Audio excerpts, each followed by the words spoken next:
Hi, everyone. Good morning, good afternoon, wherever you are. Welcome to Wellness Dollars, Critical Spend in 2022. I'm really excited to speak with you all today. Let me first introduce myself. As Lynn mentioned, my name is Christy Lee. I head up our digital health and wearables industry for going on 5 years with Fitbit. And I work with our teams, working directly with HR and benefits professionals who leverage our wearables and services and software to drive better outcomes for their organizations. Over the years, we've been able to partner with employers ranging from tens to hundreds of thousands of employees to support their employees' diverse and, quite frankly, ever-changing health and well-being needs.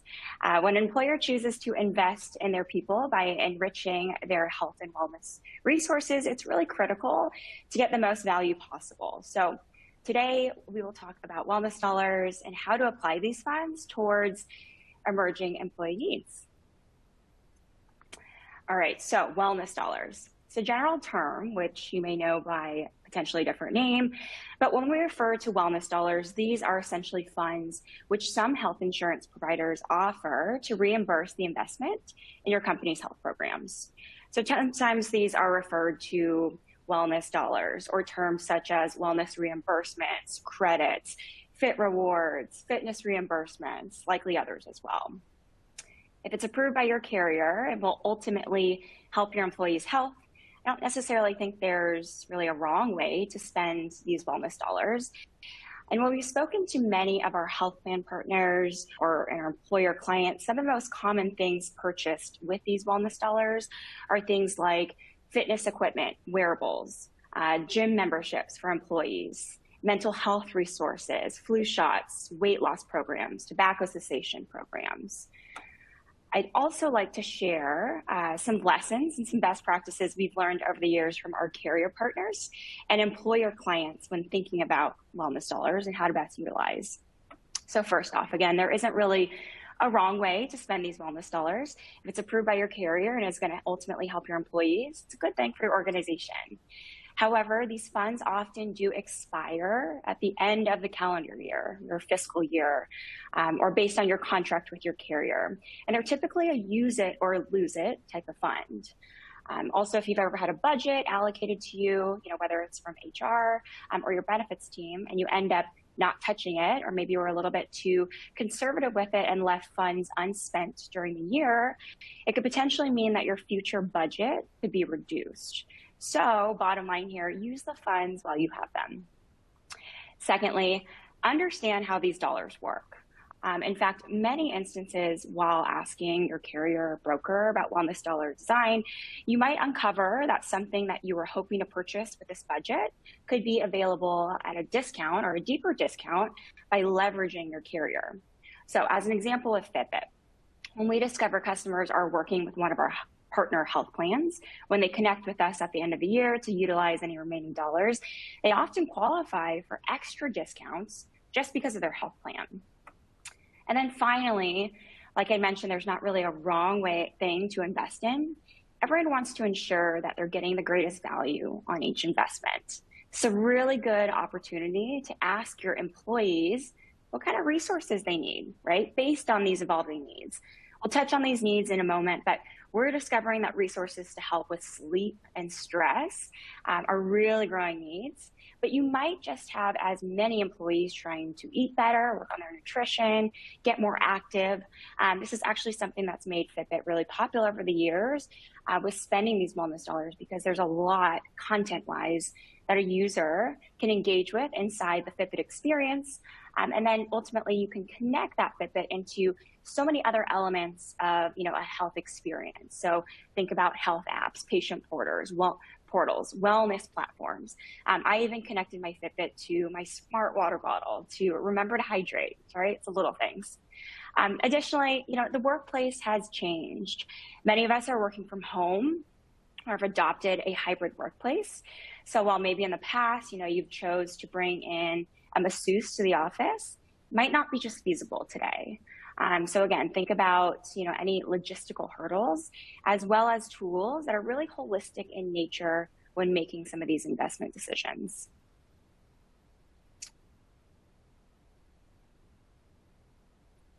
So the way we have worked has certainly changed and really has evolved. Feelings of, isolation, sometimes difficulty concentrating, a decline in employee morale are really all top factors that a lot of HR professionals are communicating to us. Right? Being a remote or having a hybrid work environment is great, but it also comes at the cost of employees potentially feeling more disconnected, and even in some cases, organizations having to rebuild, and maintain that company culture. In the US alone, stress levels, emotional well-being medications have increased, while across the board, physical activity has decreased. The majority of folks on this call are likely in the wellness and benefits space, so we know that having this mix is really not that conducive to a healthy workforce. The landscape of what employees want has really shifted too. Wellness is no longer a nice to have like it was maybe 5, 10 years ago. It's now a benefit that employees expect from their employer. Things like mobile apps that will help them self-manage their own conditions. And really, despite this shift in employee expectation, less than half of employees actually trust their employer to deliver high quality and also convenient personal health solutions. Anyways, what does this mean for employers, right?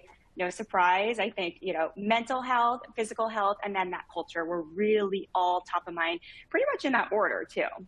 70% of employers plan on investing more in mindfulness and different meditation resources, emotional well-being. Half of US companies are, increasing their spend on virtual on-demand fitness services. I think being able to have that virtual piece and on-demand is really important when you think about engagement. And then over 90% of companies are investing in virtual engagement tools to help rebuild and then maintain that company culture in response to, a really big shift in this hybrid and remote work era that we live in. So what does this look like for employers? I think the vast majority of employers want to continue or start using digital health solutions. We're certainly experiencing this trend ourselves. We're hearing it from our customers. There's definitely a restored desire for tools to help. And employers want to be able to centralize their health and wellness benefits to make them accessible to employees to use and sustain engagement. I think that's one major thing too, is having a centralized place. Where do I find my benefits? How do I access them? If it's hidden in an intranet, I'm not probably going to be able to find them that well outside of open enrollment. On the note of digital solutions, we recently had the opportunity to work alongside Julie Ask, who is the VP and Principal Analyst at Forrester Research during a speaking engagement. So she really highlighted some of the 5 core elements that make it successful connected experience. I'm gonna go through these a little bit more in depth here. So 1, the first thing is a simple setup, right? The out-of-the-box experience needs to be super, super simple. It's really important to offer something that is suited for a diverse population, and that's easy to set up and also user-friendly with a dedicated support team who can jump in and assist if needed.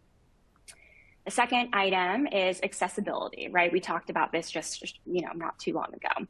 Many times a program, struggles to gain momentum because it's difficult to access. Where do I find it? How do I find it? Or maybe English isn't an employee's primary language. Or maybe they're wheelchair bound and other wellness benefits could make them feel neglected. Or they now rarely enter the workplace because they work remotely. So again, creating a program that's easy to discover, easy to utilize, and then continue to utilize is really, really critical. I think this is, definitely a reason why our hardware's long battery life is so valuable. It's really easy to make health and wellness more of a part of your everyday routine and really integrate that when you're not charging your device kind of every night there. Looking at advanced data and insights, I think it's really important to create a really complete data set by bringing in multiple data points together. It's going to produce those deeper and more meaningful personalized insights like trends over time, longitudinal data to track things like weight gain with the ability to correlate back to your physical activity or maybe lack thereof, as well as sleep patterns, etc. The fourth item is, compelling app engagement mechanics. So things like gamification of health, right? Making it more fun, making it social with things kind of like friendly competition, having a social community is really important. And then finally, we really need to look at having an effective notification strategy. That's going to really help drive engagement and therefore action. It's much more meaningful to trigger notifications for real-time events based on real-time data. All right, makes sense.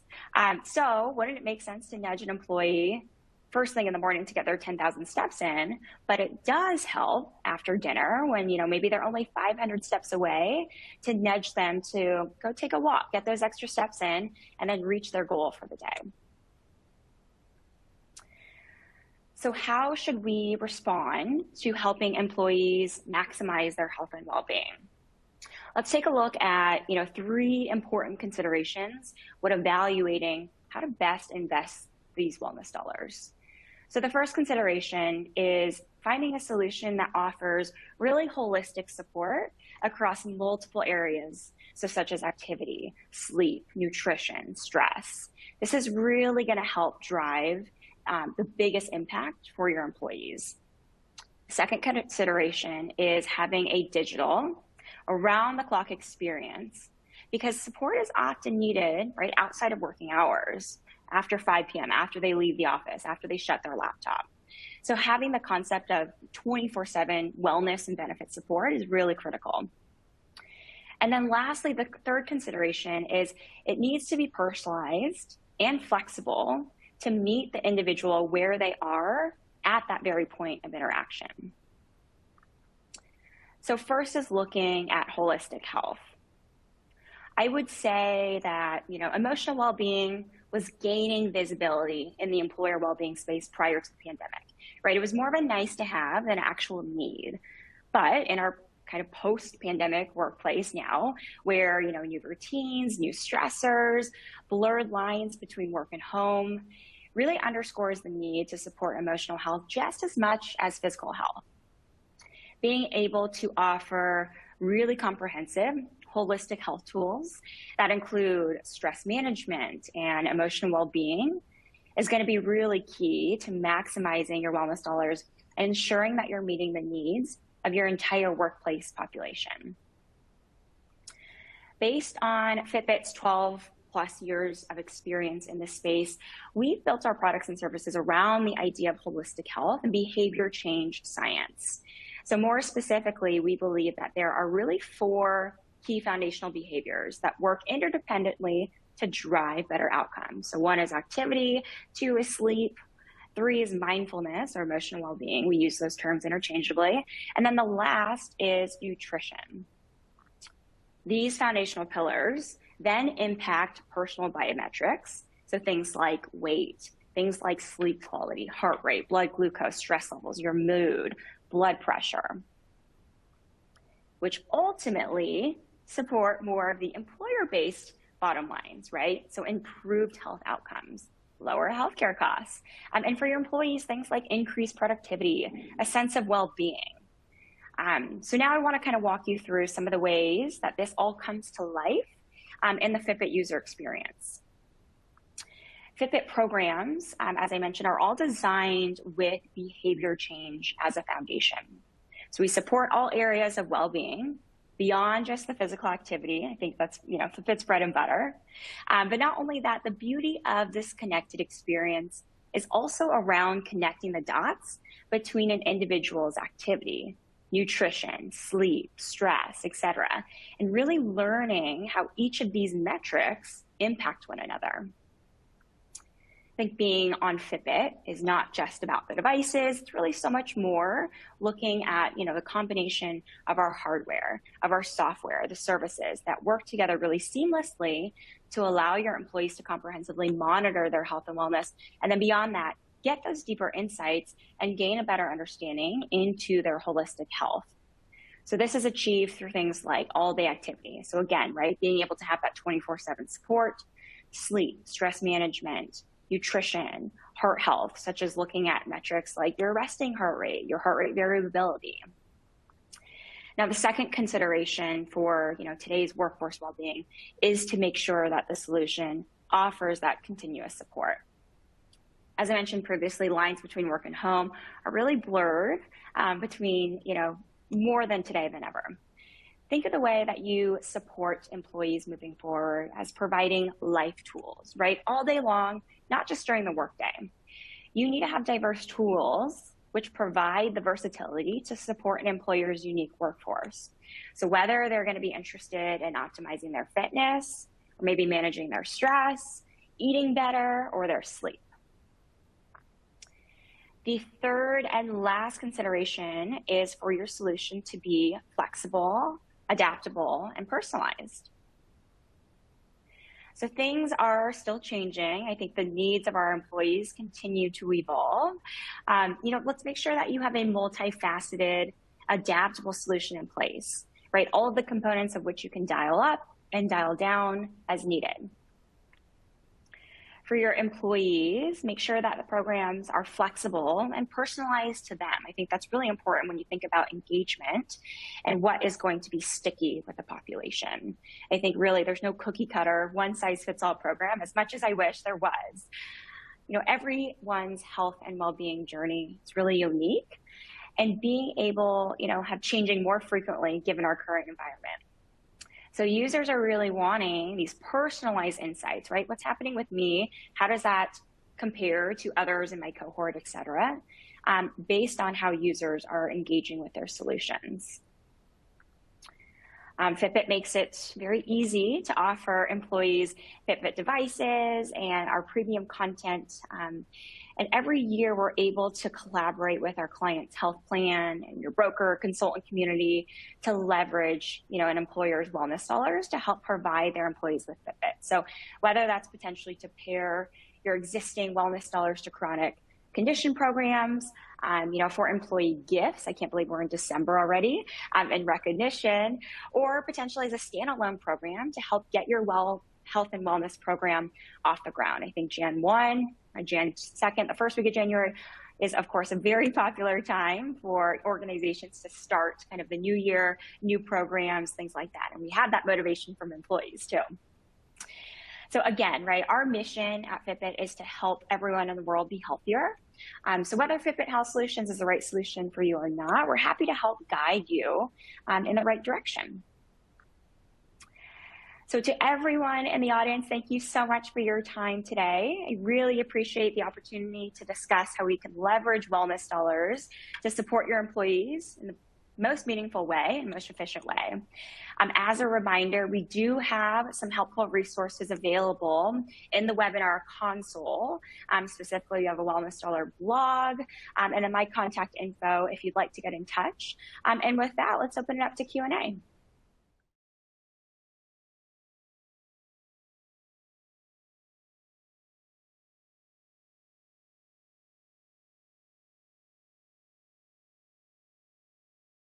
I think the number one tip really here is to have a solution that's accessible to everyone. So meaning a digital on demand, and then something that's available to employees 24/7. So right, the things that we had mentioned in the slides previously. A lot of health and well-being support needed is going to be outside of those working hours. So I think traditionally, having things on site have been great, but it's really important to consider, having digital solutions that an employee can continue to access, outside of those working hours on weekends. That's going to be really crucial to sustain that engagement and then build those healthy habits long-term rather than, being healthy 9 to 5. And then it all goes out the window because my wellness tools are left at the office. Great question.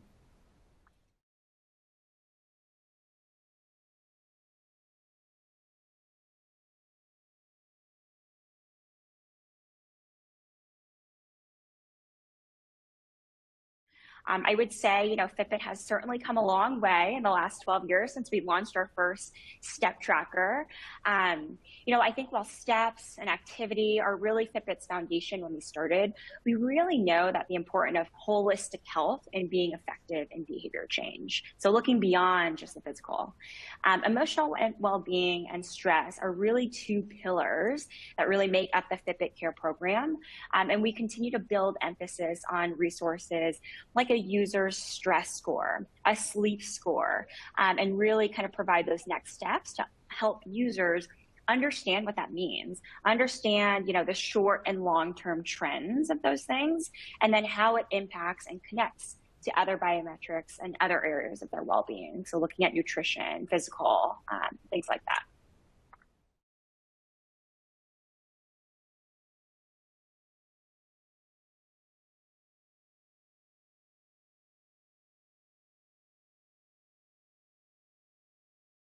I think one of the benefits of partnering with Fitbit is our brand recognition. So a lot of our clients will use Fitbit as an incentive.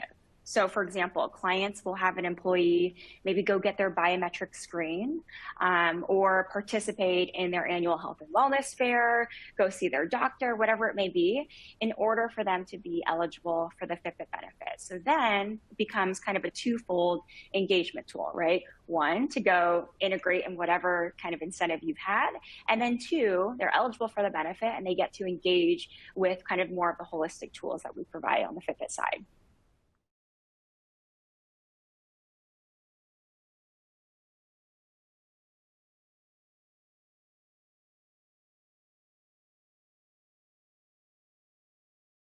So there's two ways in which we can roll out a program and get devices to a population. I think that's going to be step one, right? Getting people's devices on the wrist so they can continue to learn about their biometrics and figure out their holistic health and where they want to make improvements. So one is through a bulk order.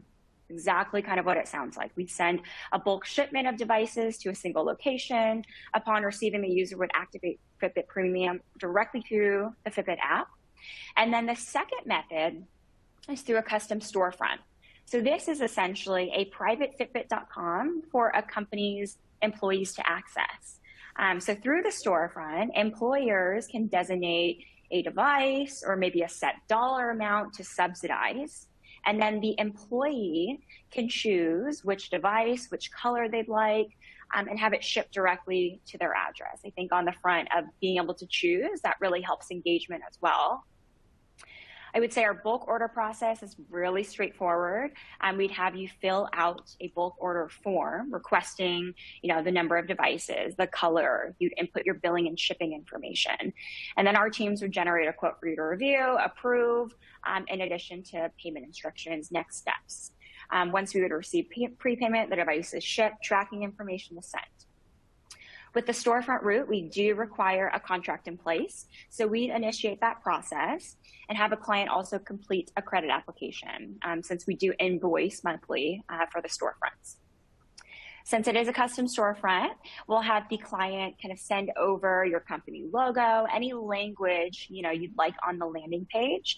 And then once contracting is complete, we build and implement the storefront. That process is typically about 2 weeks. During that 2 weeks as well, you're assigned an account manager. You're, sitting down with them, having a call, understanding what your initiatives are for the next 3 months, for the next 6 months, year. How are we going to integrate with other programs that you might have? So again, really gaining a good understanding and, having a go-to-market strategy that's going to be really effective for the organization.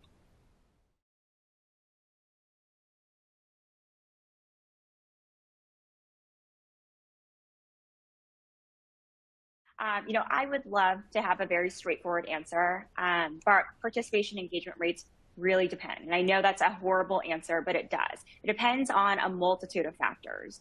So things like how the program is marketed, how it's communicated, where and how frequently program comms are being pushed, right? We kind of talked about that with being the accessibility. If the Fitbit benefit is linked to another wellness initiative. Another big factor is around kind of the employer subsidy, right? We typically see higher engagement rates when a device is fully subsidized versus doing a partial subsidy. So to sum it up, a lot goes into it factor-wise.